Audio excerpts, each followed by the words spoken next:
Tragedy in Ann Arbor, where a 21-year-old U of M student fell to his death early this morning. Chopper 7 was over the scene, and you can see where he went through the glass at Nichols Arcade. 7 Action News reporter Jane Park joins us live from Ann Arbor with the very latest developments on this one. Jane.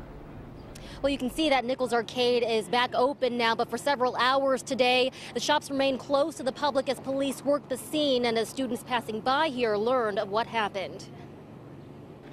Ann Arbor police kept Nichols Arcade taped off, where a man fell through the glass ceiling and died of his injuries around 2:30 Friday morning. My friend Eric and I were coming out of Jimmy John's over there, and we usually walk through the arcade because my buddy Lorenz lives over there. So we start walking through the arcade, and not even 5 seconds into the arcade, we hear the glass shatter. And that's when we saw the body fall. Someone called 911.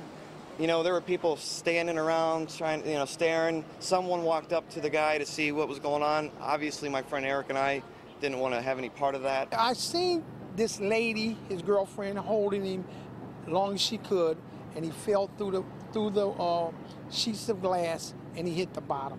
Police say the 21-year-old man, a University of Michigan student from Saugatuck, climbed a fire escape to the top of the 3-story structure with a female friend.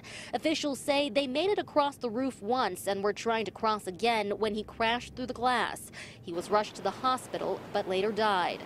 I always thought it was dangerous, even when nothing happened, when I see these students doing that, and it's just awful that this tragedy at this time happened to a young man, 21 years old. The covered pedestrian walkway is home to about a dozen shops that remained closed part of the day as police continued their investigation.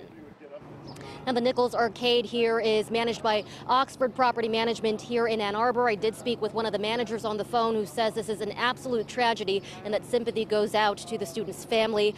And also, Dean of Students here at University of Michigan, Laura Blake, released a brief statement. She says condolences go out to the family and friends. We are live here in Ann Arbor. Jane Park, 7 Action News. Our thoughts